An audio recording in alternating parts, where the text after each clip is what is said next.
Check out carmarshal.com. The link is in the description. They help support us. Join me as we travel the country and explore licensing to see what it means for the everyday worker. I'm Dick Carpenter, and this is License to Work.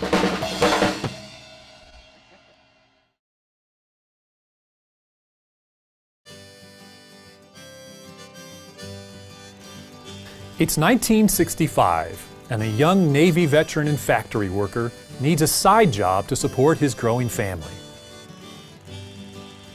He hits upon an idea: a painting business. It takes no special training and little initial investment, only about $250.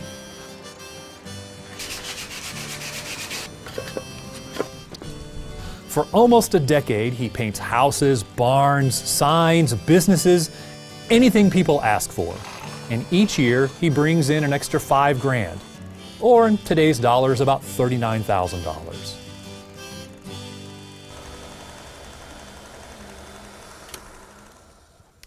That young Navy veteran was my father. Today, if I want to do the same thing, it would not be nearly as easy. In a lot of states, I'd have to jump through multiple hoops. I would have to apprentice for up to 5 years, pass at least one examination, and pay hundreds in fees to the state before I could do the same thing and get paid. Why? Occupational licensing. Many jobs now require a government permission slip, otherwise known as an occupational license, just to work. Jobs like locksmith, shampooer, tree trimmer, florist, and hundreds of others. Working without a license can often result in significant fines and even jail time. But it wasn't always this way. In the 1950s, only about 1 in 20 workers needed a license. Today, that number is about 1 in 4. And earning a license can often require significant amounts of time and money. It's no wonder then that the issue of occupational licensing has become one of the biggest labor economics issues in the country. And it often plays out in places as simple as your neighborhood barbershop. So June, how much did it cost you to get your barber's license? Well, I think it cost me about $11,000. Oh, and how long did it take? By law, I was required to do 1,000 hours of classes. 1,000 hours in order to do this, this, and maybe this. Proponents will tell you that licensing is necessary to protect public health and safety. But is it true? We came here to the University of Minnesota, the Humphrey School of Public Affairs, to ask the preeminent researcher on licensing, Dr. Morris Kleiner.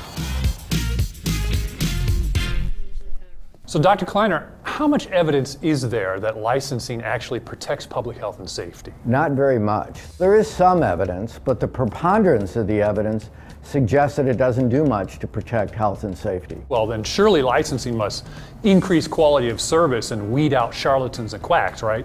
Well, my work suggests there's virtually no effect on overall quality. Well, if that's the case, then what does licensing do? Well, it's great for individuals who are fortunate enough to be licensed. And let me give you an illustration. Okay. If you view this circle as being an occupation, licensing serves as a fence to keep people out of the occupation.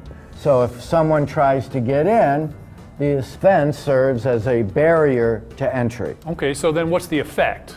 Well, licensing drives up wages and prices for those individuals who are fortunate enough to be licensed. So then people who are kept out, that means there are fewer job opportunities. That's correct, and especially for individuals who are entrepreneurs or individuals who might work for those entrepreneurs.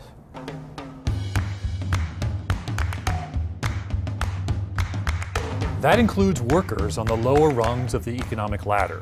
Our study, License to Work, examines the licensing requirements for 102 lower income occupations across all 50 states and the District of Columbia. We found that breaking into these jobs takes, on average, almost a year in education and training, passing an exam, and more than $260 in fees. Of course, licensing limits job opportunities. But that's just part of the story. In future episodes, we'll discuss how licenses are often designed to protect licensees from competition, not the public. We'll explore alternatives and suggest reforms that can untangle the red tape of licensing to put more Americans back to work. In the meantime, click the link to read our report and subscribe to our channel in order to see future episodes.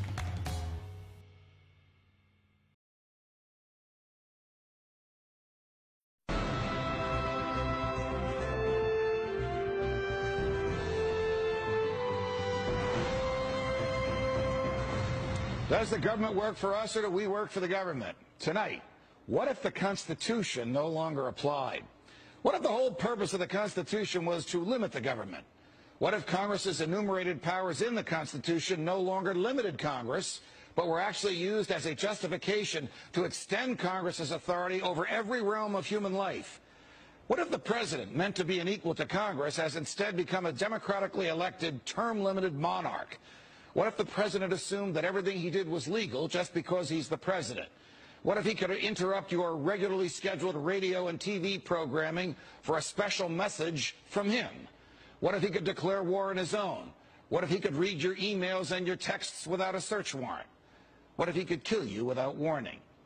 What if Supreme Court justices no longer looked to the Constitution to determine the constitutionality of a law, but rather simply to what justices who preceded them thought about it? What if the rights and principles guaranteed in the Constitution have been so distorted in the past 200 years as to be unrecognizable by the founders? What if the 50 states were no longer sovereign entities, equals to each other, and parents of the federal government they voluntarily constituted?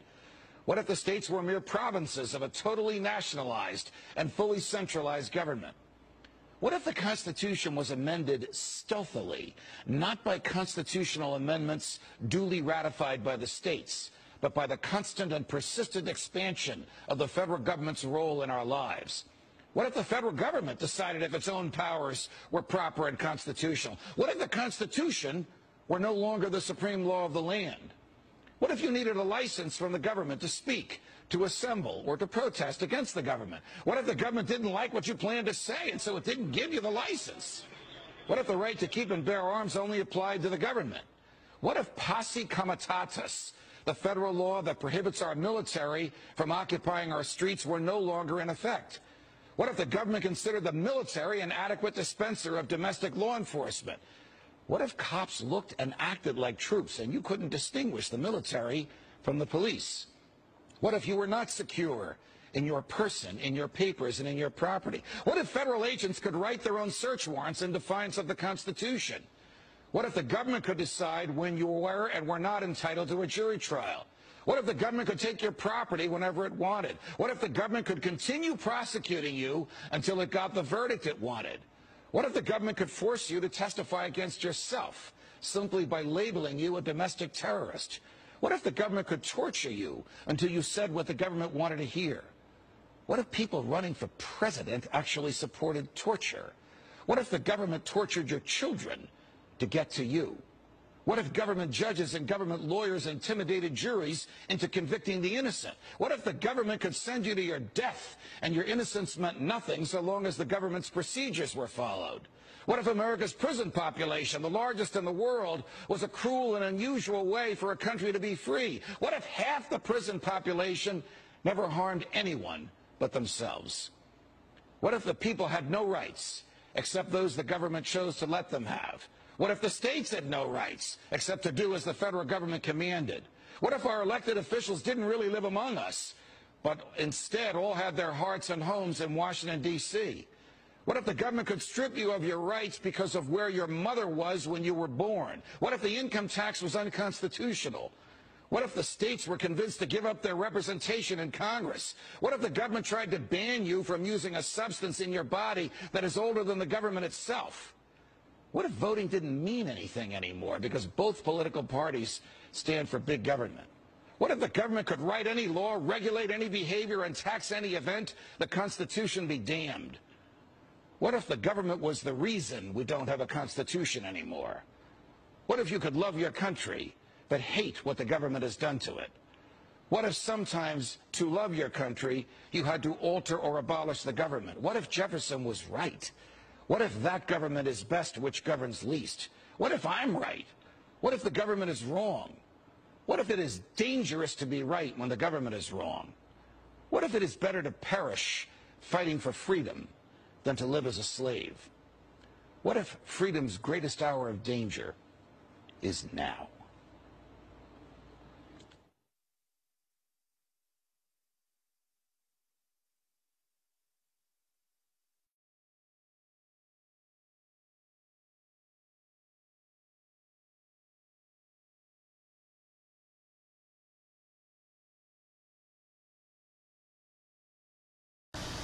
Hey Charlotte County, this is Charlotte County COPWATCH, and I wanted to explain what fair use is. You can use pieces of news articles if you're doing it for news reporting, you have commentary, and you're doing it for education purposes. So that's what fair use is, as you can see right here.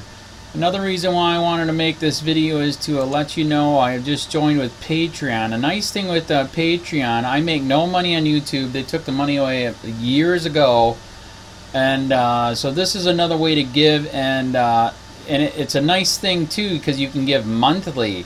You can give $1, $5, $10, whatever. I do 4 to 5 hours a day on trying to wake the sheeple up on how corrupt it is and different ways that you can fight the corruption. So Patreon is a way that you can do it, and then of course the old way is still there. Donate to Charlotte County COPWATCH with PayPal or credit card. So keep that in mind. 4 to 5 hours a day. I make no money, but the corruption happened to me and I'm sick of it, so I'm trying to wake people up.